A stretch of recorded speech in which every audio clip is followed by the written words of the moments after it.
Then Jesus 6 days before the Passover came to Bethany, where Lazarus was which had been dead, whom he raised from the dead. There they made him a supper, and Martha served, and Lazarus was one of them that sat at the table with him. Then took Mary a pound of ointment of spikenard, very costly, and anointed the feet of Jesus, and wiped his feet with her hair. And the house was filled with the odor of the ointment.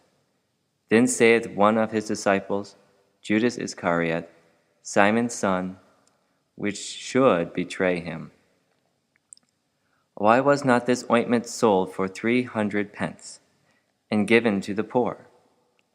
This he said, not that he cared for the poor, but because he was a thief, and had the bag, and bare what was put therein.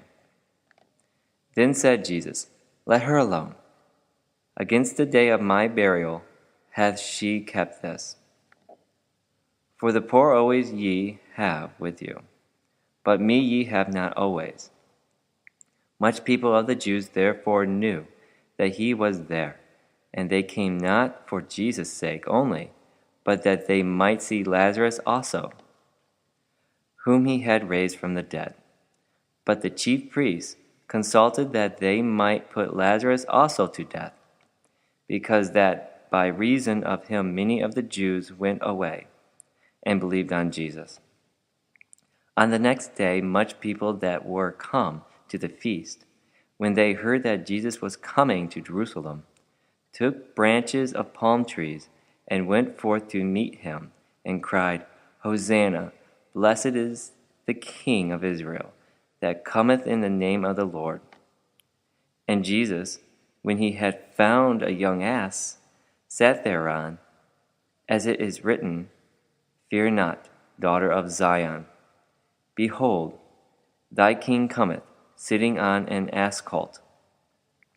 These things understood not his disciples at the first, but when Jesus was glorified, then remembered they that these things were written of him, and that they had done these things unto him.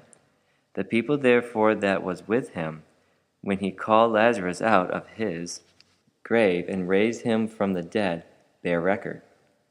For this cause the people also met him, for that they heard that he had done this miracle. The Pharisees therefore said among themselves, Perceive ye how ye prevail nothing? Behold, the world is gone after him. And there were certain Greeks among them that came up to worship at the feast. The same came therefore to Philip, which was of Bethsaida of Galilee, and desired him, saying, Sir, we would see Jesus. Philip cometh and telleth Andrew, and again Andrew and Philip tell Jesus. And Jesus answered them, saying, The hour is come, that the Son of Man should be glorified. Verily, verily, I say unto you, except a corn of wheat fall into the ground and die, it abideth alone. But if it die, it bringeth forth much fruit. He that loveth his life shall lose it, and he that hateth his life in this world shall keep it unto life eternal. If any man serve me, let him follow me, and where I am, there shall also my servant be. If any man serve me, him will my Father honor. Now is my soul troubled, and what shall I say?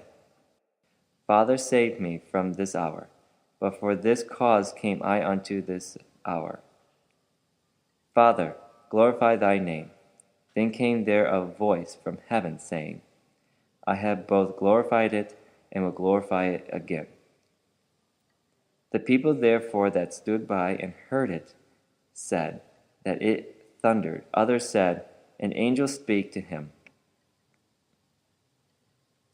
Jesus answered and said, This voice came not because of me, but for your sakes. Now is the judgment of this world. Now shall the prince of this world be cast out. And I if I be lifted up from the earth, withdraw all men unto me. This he said, signifying what death he should die. The people answered him, We have heard out of the law that Christ abideth forever. And how sayest thou, the Son of Man must be lifted up? Who is this Son of Man? Then Jesus said unto them, Yet a little while is the light with you.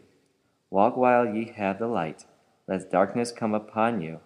For he that walketh in darkness knoweth not whither he goeth. While ye have light, believe in the light, that ye may be the children of light.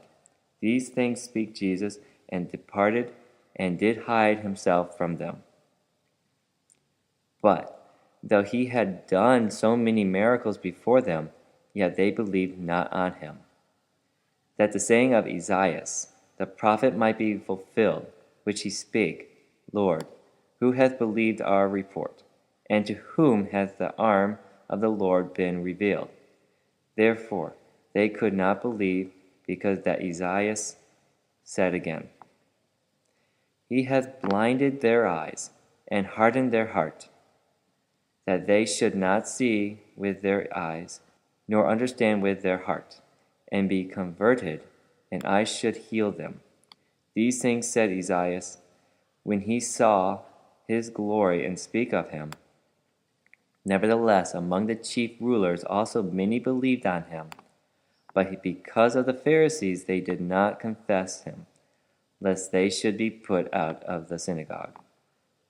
For they loved the praise of men more than the praise of God.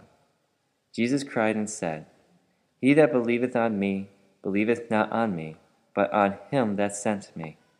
And he that seeth me seeth him that sent me.